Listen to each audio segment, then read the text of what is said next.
오늘 우리에게 주신 말씀의 제목은 세례 요한이 놓친 것입니다. 세례 요한이 놓친 것. 오늘 우리에게 주신 말씀의 본문을 보면 세례 요한이라는 중요한 인물이 나옵니다. 제사장 사가랴의 아들이고 아론의 자손인 엘리사벳을 어머니로 둔 모세처럼 레위지파 남자와 레위지파 여자 사이에서 태어난 거죠. 이 인물이 신약 성경에서 얼마나 중요한지 누가복음을 보면 그 출생을 두고 천사 가브리엘이 와서 알려주며 축복합니다. 신약에서 바울, 베드로 이런 인물들이 중요한 역할을 했는데 세례 요한 외에 어느 누구도 예수님을 제외하고는 이렇게 하나님께서 천사를 보내 그 출생을 계시한 이는 없습니다. 신약 성경 다 보셨죠? 아무리 뒤져봐도 세례 요한 말고는 없다니까요. 바울도 베드로도 그런 적이 없습니다. 바울이 어떻게 출생했나 나오는 거 보신 적 있습니까? 베드로 보신 적 있습니까? 없다니까요. 그런데 세례 요한은 있다니까요. 그죠? 자라면서 약대 털옷을 입고 메뚜기와 석청을 먹으며 무슨 얘기입니까? 나실인으로 자랐다 그 얘기죠. 그죠? 삼손이 나실인이었고 그죠? 사무엘이 나실인이잖아요. 그래서 다르죠. 사무엘은 언약궤 앞에서 언약궤 항상 두고 성전에서 부모님 떨어져서 살았고 이 세례 요한은 약대 털옷을 입고 메뚜기와 석청 먹으면서 저 광야에 서 있었다니까요. 그죠? 나실인으로 완전히 들여진 그 삶을 살았던 세례 요한입니다. 아담의 후손으로 태어난 우리는 어느 누구도 예수 그리스도가 될 수는 없습니다. 인류 역사의 전무후무한 분이 예수님이십니다. 하지만 우리는 세례 요한은 될 수 있습니다. 그래서 성경은 이 세례 요한에 대해 자세히 기록하고 있는 것입니다. 예수님은 여자의 후손이잖아요. 그죠? 우리하고 핏줄, 족보 어쨌든 그렇게 따지면 완전히 다르다니까요. 제가 여러분들이 출생 잘 몰라도 분명한 것은 여러분들이 여자의 후손이 아닌 건 압니다. 그죠? 예수님만 여자의 후손이라니까요. 세례 요한은 그런데 어떻습니까? 세례 요한은 여자의 후손입니까? 아닙니다. 우리와 같다니까요. 그죠? 그래서 우리는 예수 그리스도 될 수는 없어도 세례 요한 될 수는 있습니다. 그죠? 그래서 성경은 이 세례 요한에 대해서 자세히 기록하고 있는 겁니다.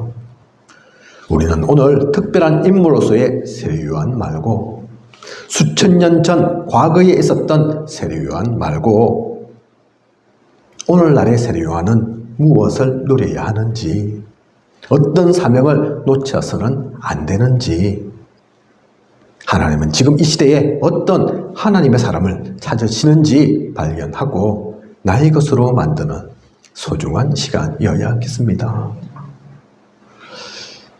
그 은혜를 누리는 저와 우리 모두이길 원합니다. 오늘 권사님하고 잠깐 통화하면서 우리 권사님 그 얘기 하시더라고요. 제가 소명을 제대로 정확하게 붙잡고 있지 못했던 것 같습니다. 그래서 오늘 이 말씀 주시는 거라니까요. 그죠? 응? 하나님이 나에게 어떤 사명을 주셨나? 어떻게 무슨 이유로 나를 부르셨나? 나는 성경 속에 있는 세례 요한인가? 베드로인가? 바울인가? 두기고인가? 어떤 사명을 베베인가 아니면 그죠? 하나님은 나를 그 가운데서 어떤 일을 하라고 어떤 사명으로 어떤 소명으로 부르셨나 발견해야 됩니다. 그죠? 그래서 오늘 말씀 속에 있는 이 주인공 세례 요한을 아이고 그냥 옛날 사람 수천 년 전의 사람, 성경 속에 있는 인물 그렇게 보지 마시고 그러면 아무 의미가 없다니까요. 아무 은혜가 안 된다니까요. 그죠? 혹시 나를 세례요한으로 부르신 건 아닌가? 그 귀를 열고 그 마음으로 들어봐야 됩니다.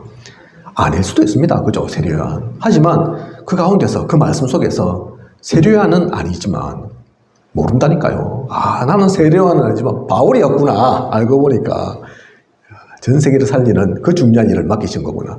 아니면 베드로, 그죠? 아니면 가이오, 그죠? 전도자의 식주인이었던 그걸 같이 찾겠는다니까요. 꼭 세례요한만 아닙니다. 그죠? 그걸 잘 찾는 거기에 우리의 길을 쫑긋 여는 그 가운데서 하나님께서 주시는 음성을 듣는 우리여야겠습니다.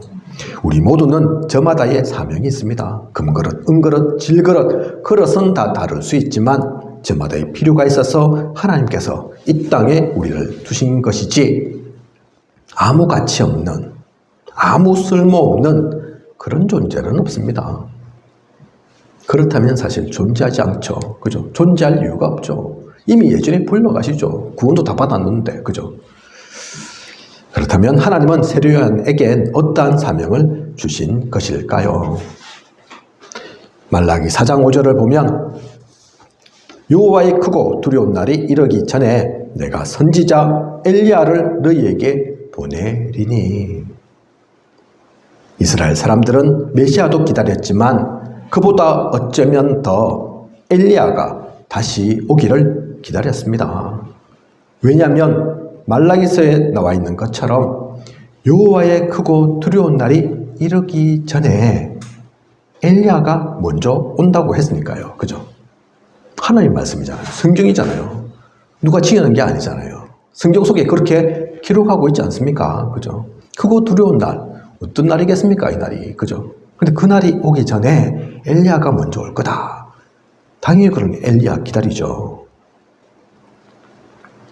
그러면 엘리야는 왔습니까? 안 왔습니까?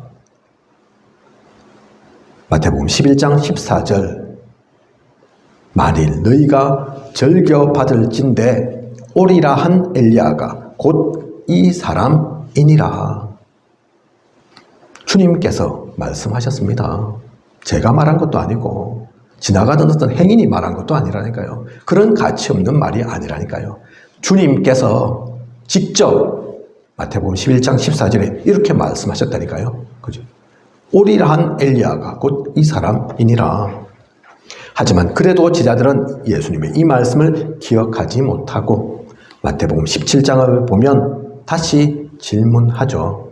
마태복음 17장 10절에서 13절 보면 제자들이 물어 이르되 그러면 어찌하여 서기관들이 엘리야가 먼저 와야 하리라 하나이까?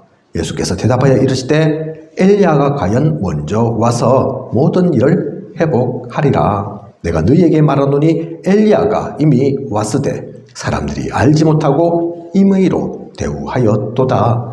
인자도 이와 같이 그들에게 고난을 받으리라 하시니 그제서야 제자들이 예수께서 말씀하신 것이 세례요한인 줄을 깨달으니라.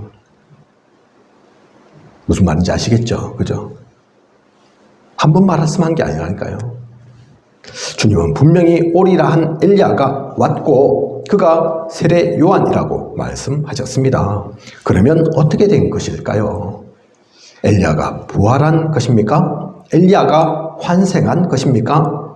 그게 아니라 누가복음 1장 17절 보면 그가 또 엘리야의 심령과 능력으로 주 앞에 먼저 와서 아버지의 마음을 자식에게 거스르는 자를 의인의 설기에 돌아오게 하고 주를 위하여 세운 백성을 준비하리라.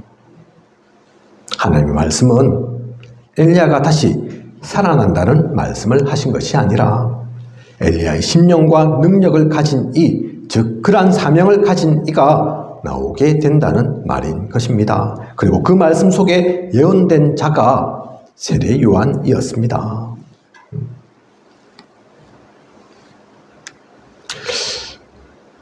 마태복음 또 3장 3절 보면 광야에 외치는 자의 소리가 있어 이르되 너희는 주의 길을 준비하라. 그가 오실 길을 곧게 하라. 광야 같은 척박한 땅에 먼저 와서 외치는, 그래서 대로를 수축하고 산은 깎고 골짜기는 메우는, 주님이 오실 길을 곱게 하라고 준비하는 그 사명을 세례요한은 맡은 것입니다. 오늘 본부 강단 가운데도 일부에도 대로, 그죠? 얘기 나왔죠. 깃발도 들어야지만 대로 수축해야지. 길을 만들어야지. 성경 속에 나와 있는 오늘 본부 강단 가운데 뭐 예수님이 하늘과 땅으로 왔다 갔다. 그게 뭐냐? 길 만드시는 거다. 그죠? 하나님과 우리 인간 사이를 연결하는 그 길. 주님도 그렇게 만드시는데 그 준비가 사실은 필요합니다. 그죠? 어떤 일이든지 사실 필요하다니까요. 뭐 가게를 하나 하면 그냥 합니까?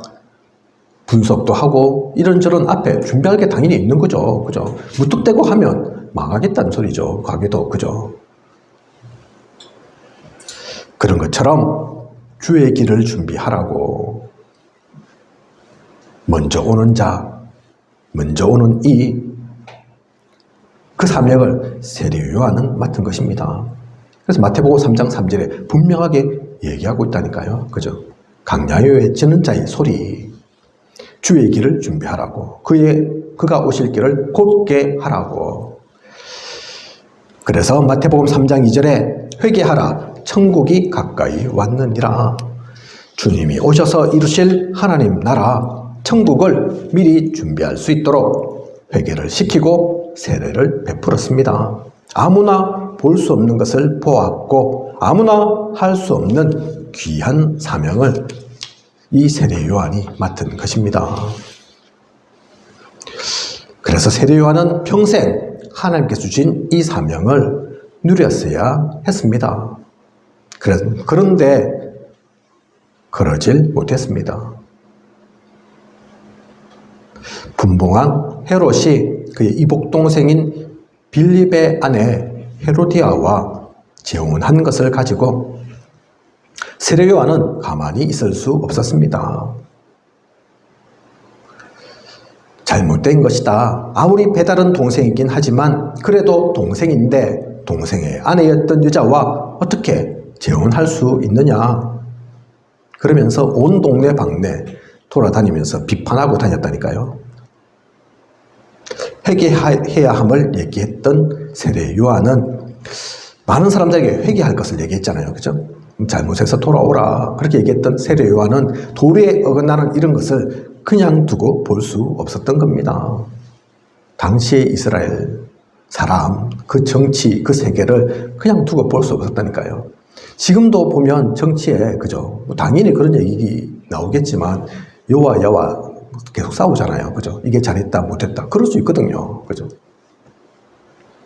우리가 볼 때도 그런 일이 있죠. 개인적으로는 다 생각이 다르고, 방향이 다를 수 있으니까, 아이고, 이건 이래야 되는데, 저래야 되는데, 그럴 수 있죠. 그죠? 세례요한도 왜 없었겠습니까? 특히, 선을 얘기하고, 바른 것을 얘기하고, 회개를 얘기했던 세례요한 눈에 볼 때는 이 분봉왕 헤롯이 잘못하고 있는 거라니까요. 그죠? 이 당시는 지금처럼 그렇게 뭐 이혼하고 그게 막 할 수 있는 것도 아닌데, 이혼이 좋은 것도 아닌데, 이혼하고 그것도 허물일 수 있는데 다시 동생의 아내였던 사람과 그 헤로디아와 재혼한다니, 또 그 재혼하기 위해서 이혼한다니, 이건 잘못된 거다. 그렇게 세례 요한은 얘기할 수밖에 없었습니다. 옳은 것을 얘기한다. 이것이 잘못된 것은 아니지만 이 일로 인해서 세례 요한은 감옥에 가게 됩니다. 어느 누가 좋아하겠습니까? 그죠? 잘했든 못했든 왕인데 자기 왕 잘못하고 있다 자꾸 지적질하면 가만히 있겠습니까? 그죠? 우리도 세상을 살면서 이런 일이 있을 수 있습니다. 정치, 문화, 법, 눈에 보이고 귀에 들리는 일이 한두 가지입니까? 때론 목소리를 내어야 하나 아니면 그렇게 흘러가도 나는 상관하지 말아야 하나 고민될 때가 있습니다. 현재 지금 적극적으로 나서시는 목사님들도 있죠. 그죠? 전 목사님 대표적으로 가만 놔둬서는 안 된다. 아예 내가 정치에 개입해야 된다. 그러시는 분도 계시잖아요. 그죠? 개인적으로 그렇게 생각할 수도 있다니까요. 가끔 가다가 우리 목사들 방에, 카톡방에 그런 문자도 올라옵니다. 기도해야 된다 이러면서 이거 그냥 가만 놔둬서는 안 된다 이러면서 그러기 위해서 어디에 모여서 같이 시위도 하고 해야 된다. 적극적으로 그렇게 하시는 분도 있다니까요. 이럴 때 우리는 어떻게 해야 하는 것일까요? 하나님은 무엇을 원하실까요? 이것을 질문하면 됩니다. 복음에는 무엇이 우선순위일까 찾으면 된다니까요. 고민할 게 아니고 아이고 이래야 되나 저래야 되나 갈팡질팡할 게 아니고 하나님께 기도하면 됩니다. 하나님 돌아가신 게 아닙니다. 잠자고 계신 게 아닙니다. 말씀 주신다니까요. 인도하신다니까요. 그죠? 무엇을 원하시는 건지, 무엇이 맞는 건지, 무엇이 우선순위인 건지. 그래서 하나님께 질문하는 거, 그게 최고입니다.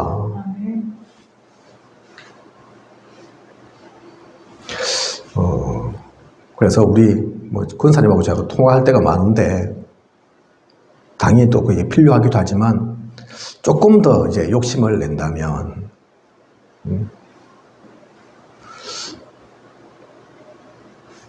저를 목회자로 보니까, 목사로 보니까 이제 연락도 하시는 거지만,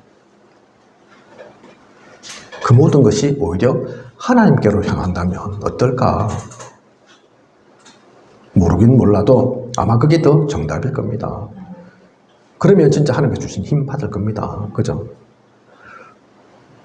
소명이 좀 불분명하다. 이게 내가 하나님께 주신 소명이 이게 맞을까? 저게 맞을까? 헷갈린다 하면 저한테 목사님 제 소명이 뭡니까? 물을 수도 있지만 더 정확한 건 사실 하나님께 묻는 거죠. 하나님 제 소명이 뭡니까? 저는 부족하고 또 연약해서 잘 모르겠습니다. 분명하게 가르쳐 주십시오. 얘기하면 됩니다. 그죠? 오늘 불신앙이 자꾸 이렇게 생기는데 어쩌면 되겠습니까? 그걸 저한테 어쩌면 되겠습니까? 물을 게 아니고 하나님께, 그죠? 하나님, 제가 하나님의 사람인데 이것 때문에 계속 헤매고 이래서 되겠습니까? 힘을 주시고 답을 주십시오. 그게 훨씬 나은 거라니까요. 그게 진짜 하나님의 사람이 할 겁니다. 그죠? 하나님 믿는 사람이 할 거라니까요. 오늘 이 세례요한 얘기뿐만 아니라 모든 일이 사실 그렇습니다. 그게 사실은 24시 기도고 하나님은 그 기도에 응답하십니다. 어쨌든 세례요한은 이 헤롯과 헤로디아의 일로 자꾸 찌르니까, 자꾸 비난하니까 헤롯 왕의 눈밖에 나서 천국 복음을 전해야 하고 주의 길을 예배해야 할 세례 요한이 감옥에 갇히게 됩니다.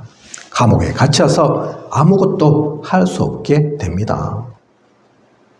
사실 알고 보면 중심이 이미 복음에서 멀어져 있기에 요한복음 3장 26절 보면 요한의 제자들이 요한에게 와서 선생님이 정언하시던 이가 세례를 베풀매 사람이 다 그에게로 가더이다. 즉 요한도 세례를 베풀고 예수님도 세례를 베푸는데 지금 요한은 이제 세례 베풀 수 없잖아요. 그죠? 감옥에 갇혀 있으니까. 요한의 제자들은 그대로 또 밖에 있죠. 그런데 보니까 선생님, 전에는 선생님께 다 세례를 받았는데 이제 예수가 세례를 베푸니 다 거리로 가버렸습니다. 그런 얘기를 하고 있는 겁니다. 그죠? 그런데 그 얘기를 듣고 세례 요한이 뭐라고 얘기합니까? 28절에서 30절을 보면 내가 바란 바 나는 그리스도가 아니요 그의 앞에 보내심을 받은 자라고 한 것을 증언할 자는 너희니라. 신부를 취하는 자는 신랑이나 서서 신랑의 음성을 듣는 친구가 크게 기뻐하나니 나는 이러한 기쁨으로 충만하였노라. 그는 흥하여야 하겠고 나는 쇠하여야 하리라.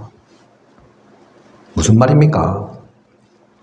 증언할 자는 너희니라. 증인은 너희다. 왜냐하면 신랑을 맞을 자는 신부 아니냐. 신랑이 오고 신부가 맞이하는 모습을 보고 기뻐하는 사람이 있으니 그 사람은 신랑 친구인데 나는 그 신랑 친구로서의 기쁨으로 충만하다. 신부가 신랑한테 잘해야지. 신랑 친구한테 잘할 필요가 있느냐. 그러니 그는 잘 되는 게 맞고 나는 시간이 지나면 지날수록 그 신랑과 신부 사이에 사실 관계 있는 게 아니니까 쇠퇴한 게 맞다. 그 얘기를 하고 있는 겁니다. 무슨 얘기인지 아시겠죠? 혹시 잘 모르시겠으면 다시 한번 천천히 이 성경 구절을 읽어보십시오. 그리고 제 말씀, 저를 통한 이 하나님의 말씀 설교를 다시 한번 정리하면서 들어보십시오. 간단하게 말하면 자신은 신랑 친구고 예수님은 신랑이고 여러분들은 다른 모든 사람들은 그 신랑 맞이할 신부 아니냐. 그 얘기거든요. 그죠? 그래서 나는 시간이 지나면 지날수록 쇠퇴할 수밖에 없고 예수님은 당연히 흥해야 되고 그 얘기입니다. 그런데 이게 맞는 얘기입니까? 세례 요한이 겸손한 것입니까? 아닙니다. 어떻게 세례 요한이 예수님과 친구급이 될 수 있습니까?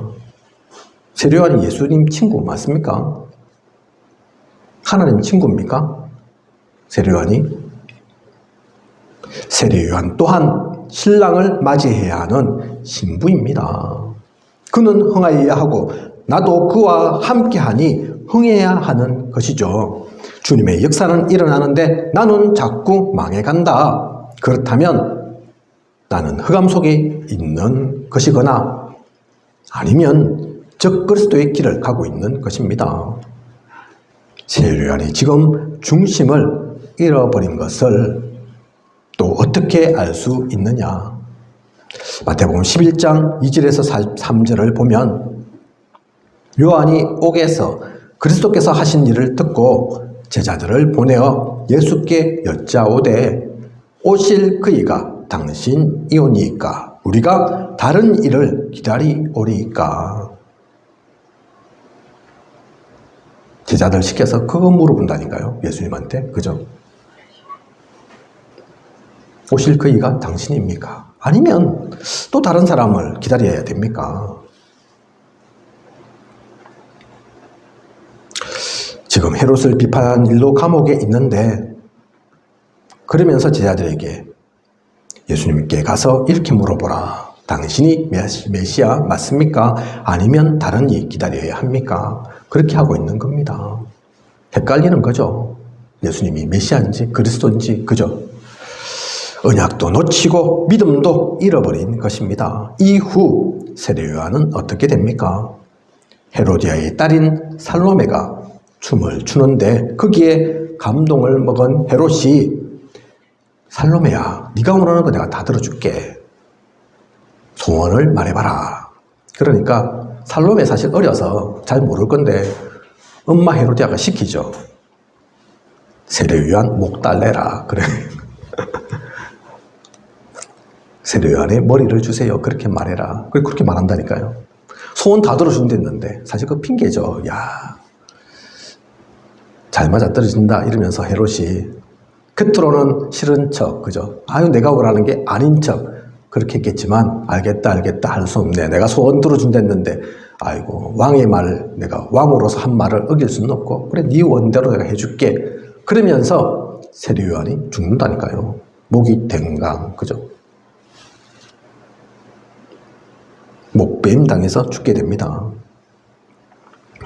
앞서 말씀드린 하나님께서 주신 귀한 사명이 있는데 그 일을 하다 순교한 것이 아니라 세상적인 일, 정치 권력자의 부도덕함을 지적하다가 그냥 죽게 되어 버린 것입니다. 이런 허망한 죽음이 또 없습니다. 그렇게 세례요한은 간다니까요. 그죠? 세례요한이 이렇게 사명을 놓쳐버리니 이후 어떤 일이 일어납니까? 마태복음 4장 12절 보면 예수께서 요한이 잡혔음을 들으시고 17절 마태복음 4장 17절 예수께서 비로소 전파하여 이르시되 회개하라 천국이 가까이 왔느니라. 처음부터 주님은 회개하라 천국이 가까웠다 말씀하시지 않으셨습니다. 주님은 천국 복음을 전하시는 것이고 그것을 준비하는 이 골짜기를 메꾸고 산을 깎는 역할은 세례요한이 해야 하는 것이기 때문입니다. 여러분 기억하시죠? 세례요한이 무엇을 얘기했는지 예수님이 한 것처럼 똑같이 얘기했다니까요. 회개하라 천국이 가까웠다고. 그죠? 근데 그렇게 얘기하던 세례요한이 죽어버렸습니다. 감옥에 가버렸습니다. 그러고 나서 주님께서 이 말씀 하셨다니까요. 회개하라 천국이 가까웠다고. 그죠? 세례요한의 그것까지도 주님이 하셨어야 된다니까요.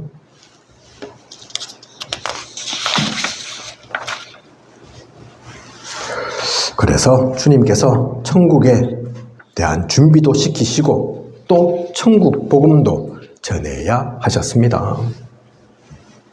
좀 전에 세례요한이 자신의 제자들을 보내서 예수님께 다른 사람을 기다려야 하는지 물었다고 했죠. 그죠? 그에 대한 답을 마태복음 11장 5절에서 6절에 하셨습니다. 세례요한이 제자를 보내서 시켰잖아요. 메시아 맞는지 다른 사람 기다려야 되는지 그 답을 주님께서 하셨다니까요. 뭐라고 하셨습니까? 맹인이 보며 못 걷는 사람이 걸으며 나병한 자가 깨끗함을 받으며 못 듣는 자가 들으며 죽은 자가 살아나며 가난한 자에게 복음이 전파된다 하라. 누구든지 나로 말미암아 실족하지 아니하는 자는 복이 있도다 하시니라. 다르게 말씀드리면 치유되고 복음이 전파되고 있음을 말해줘라. 귀신이 막 떠나가고 그런 역사가 일어난다 해라. 그죠? 그러면서 하시는 말씀이 나로 말미암아 실족하지 아니하는 자는 복이 있다. 무슨 말입니까? 이 말은 지금 세례요한이 실족했다는 말씀이죠. 그죠? 아이고 어쩌다가 네가 나한테 그런 질문까지 할 만큼 그렇게 멀어졌냐? 실족했냐? 또 누가복음 7장 24절에서 28절 보면 요한이 보낸 자가 떠난 후에 예수께서 무리에게 요한에 대하여 말씀하시되 너희가 무엇을 보려고 광야에 나갔더냐? 바람에 흔들리는 갈대냐? 그러면 너희가 무엇을 보려고 나갔더냐? 부드러운 옷 입은 사람이냐? 보라, 화려한 옷을 입고 사치하게 지내는 자는 왕궁에 있느니라. 그러면 너희가 무엇을 보려고 나갔더냐? 선지자냐? 옳다. 내가 너희에게 이르노니 선지자보다도 훌륭한 자니라. 기록된 바 보라, 내가 내 사자를 내 앞에 보내노니 그가 내 앞에서 내 길을 준비하리라 한 것이 이 사람에 대한 말씀이라. 내가 너희에게 말하노니 여자가 낳은 자 중에 요한보다 큰 자가 없도다. 그러나 하나님의 나라에서는 극히 작은 자라도 그보다 크니라. 안타까워서 하시는 말씀입니다. 세례요한이 광야에서 생활하며 약대트 옷을 입고 메뚜기와 석청만 먹고 생활하지 않았습니까? 그러니까 그걸 아시니까 도대체 왜 광야에 간 거냐? 네 나실론으로 살았잖아. 그 고생을 했는데 그게 사실 편하고 행복한 게 아니잖아요. 그죠? 육신이 편한 겁니까? 좋은 겁니까? 아니라니까요. 저 사막에서 메뚜기와 석청만 먹고 약대 트롯만 입고 좋은 게 아니라니까요. 왜 거기 있었냐? 왜 거기 갔냐? 뭐 했냐 도대체? 그 말씀 하신다니까요. 바람에 흔들리는 갈대냐? 그러면서 중요한 말씀을 하십니다. 여자가 낳은 자 중에 요한보다 큰 자가 없도다. 그죠?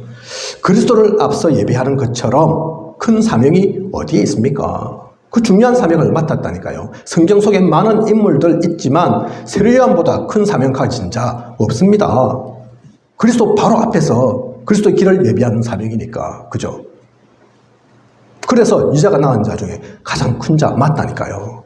모세, 노아 그런 인물들보다도 더 대단한 사명을 맡은 이가 세례 요한이라니까요. 그러나 하나님의 나라에서는 극히 작은 자라도 그보다 크니라. 즉 천국에 그런 건 없지만 예를 들어서 등수가 있다면, 등수를 매긴다면 하나님의 나라에서는 극히 작은 자라도 그보다 크니라. 그죠? 천국에서 혹시 꼴찌가 있다 하면 그 꼴찌보다도 세례 요한이 미치다. 그 얘기 아닙니까? 그죠? 천국에서 극히 작은 자라도 그보다 크니라. 꼴찌 바로비 어디란 얘기입니까? 등외죠, 등외. 그죠?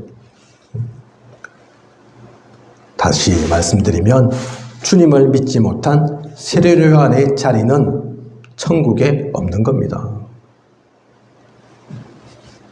세례 요한이 천국에 들어간 것 같습니까? 못 들어갔다니까요. 천국에서 꼴찌, 그 밑에 세례 요한 못 들어간다니까요. 그죠? 그래서 마태복음 11장 12절 세례 요한의 때부터 지금까지 천국은 침노를 당하나니 침노하는 자는 빼앗느니라. 당연히 하나님 나라에 있어야 할 것 같은 세례 요한은 오히려 천국에 들어가지 못하고 어부 출신인 베드로, 오히려 그리스도를 핍박했던 바울 같은 이들은 하나님 나라의 보좌의 축복을 누리게 된 것입니다. 중요한 사명을 맡았는데, 그죠? 세례 요한이 놓친 게 있다니까요. 무엇을 놓쳤습니까? 자기가 뭐 하는 잔지.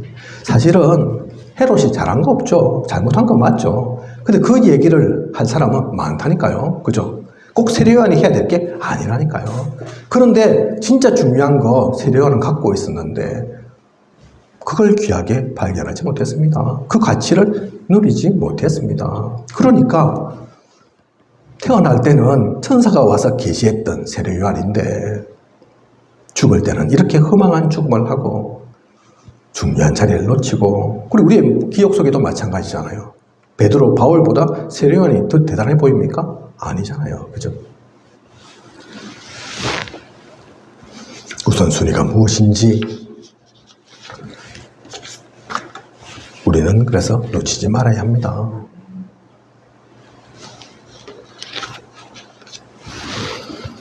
어제 제 여동생이 저한테 전화가 왔습니다.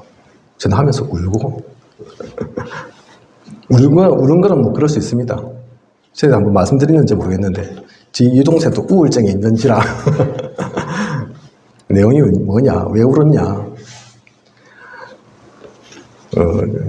우리 동생한테는 이제 큰 오빠죠. 저한테는 형이고, 며칠 지금 8월 달도 일 안 하고 9월 달도 일 안 하고, 또 일을 안 하니까 당연히 경제적으로 어려울 건데, 그런데 또 뭐 자살 이런 거 검색한다 하고 어떻게 죽을까 그렇게 한다 하고 걱정이 돼서 가볼라 하니까 오지 말라 하고, 그래서 이제 동생이 우는 거는 혹시 그러다가 죽으면 어쩔까 이건 거죠. 그죠?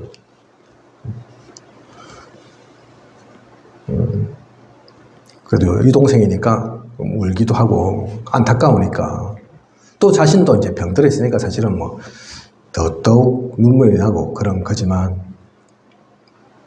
그래서 제보고 좀 어떻게 했으면, 자주 좀 가봤으면 그런 뜻인 것 같은데, 맞죠? 또 이해는 가죠.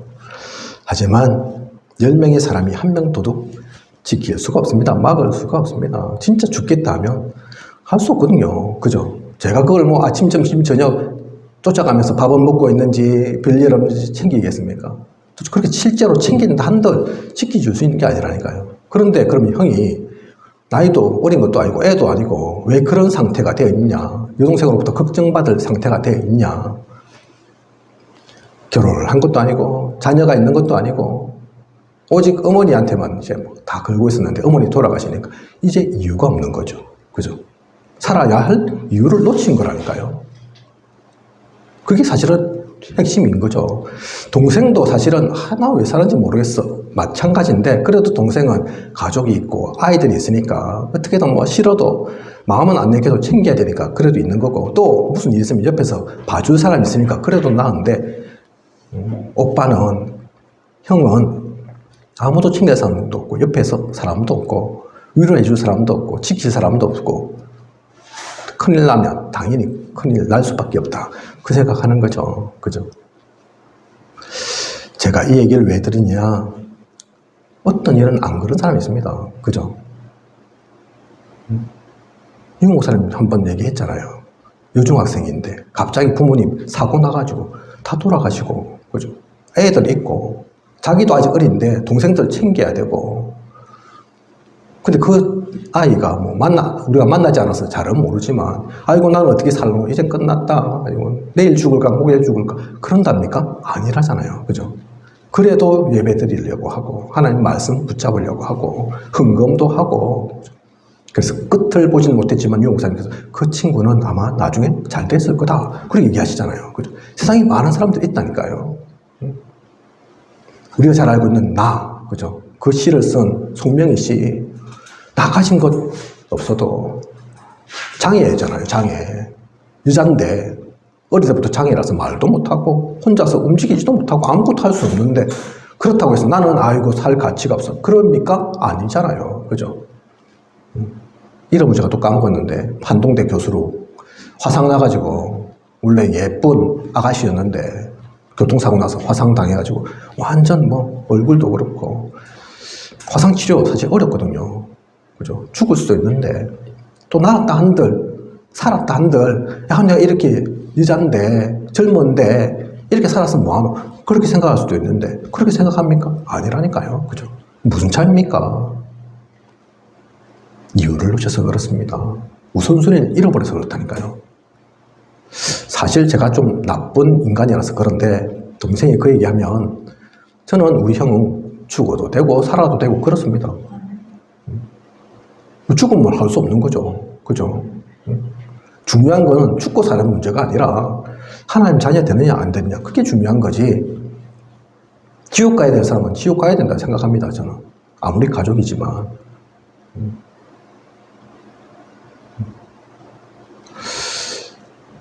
그걸 보면서 우리 형이 진짜 중요한 걸 잃어버렸구나. 우리 동생도 아직 그걸 못 찾아서 헤매구나. 근데 그게 불신자만 그런 게 아닙니다. 그죠? 하나님 모르는 사람만 그게 아니라니까요. 복음 안에 있어도 구원은 받았는데도 내가 무엇을 해야 될지 모른다. 얼마나 안타까운 겁니까? 내가 살아야 할 이유를 발견하지 못했다. 얼마나 안타까운 겁니까? 그죠? 그게 핵심이라니까요. 지금 오늘 말씀 속에 있는 세례요한은 그걸 잃어버렸습니다. 자기가 무엇하는 사람인지, 하나님께서 어떤 사명을 주셨는지, 무엇해야 하는지, 그거 잘한다 못한다 그 얘기하는 게 아니라니까요. 그죠? 그래서 우리는 먼저 그거 찾아야 합니다. 세례요한이 진짜 놓친 게 뭡니까? 혹시 세례요한이 아니라 내가 놓치고 있는 건 뭡니까? 나는 제대로 붙잡고 있습니까? 누리고 있습니까? 하나님께서 나를 왜 구원시키셨는지, 나에게 구원이 얼마나 가치 있는지, 그죠? 결론입니다. 그래서 오늘 우리는 세례요한을 중심으로 말씀 보았습니다. 그를 비판하고 지적질하려고 얘기하는 것이 아닙니다. 수천 년 전 세례요한에게 주셨던 사명, 그 사명은 세례요한 한 명만의 사명입니까? 아닙니다. 알고 보면. 그죠? 예수님이 이미 오셨으니 그런 사명은 필요 없는 것입니까? 아니라니까요. 우리는 재림주가 오실 것이라는 약속이 있음을 압니다. 우리에게 세계복음화의 중요한 사명이 또한 있습니다. 그 사명, 미션이 얼마나 귀하고 가치 있는 것인가를 알고 우리는 다른 것 해야 하는 것이 아닙니다. 어디 산에 들어가서 금식할 필요, 쫄쫄 굶으면서 그럴 필요도 없다니까요. 세상적인 엄청난 능력을 갖추어야 하는 것도 아닙니다. 하나님께는 오직 하는 그 한 사람이 필요합니다. 세례요한이 그 오직만 했으면 된다니까요. 그죠? 오직 그리스도로 시작하고 오직 그리스도로 끝나게만 하면 되는 거였다니까요. 그죠? 물론 세상 일에도 비판할 거리도 있고 이것저것 눈에 걸리는 것도 있고 말하고 싶어서 입에 근질근질하는 일도 있지만 그것도 중요하고 필요할 수 있지만 진짜 중요한 것은 따로 있습니다. 그죠? 그래서 우리는 오직 그리스도, 오직 하나님 나라, 오직 성령의 충만함을 누리는 우리여야겠습니다. 거기에 다 있음을, 그것이면 다 됨을 발견하는 우리여야겠습니다. 다른 것, 틀린 것 보지 않고 오직 하나님의 인도하심, 그 절대를 누리는 우리여야겠습니다. 그러면 우리가 생각지도 못한 크고 은밀한 일을 하나님은 행하실 것이고 모든 언약을 우리를 통해 성취하실 것입니다.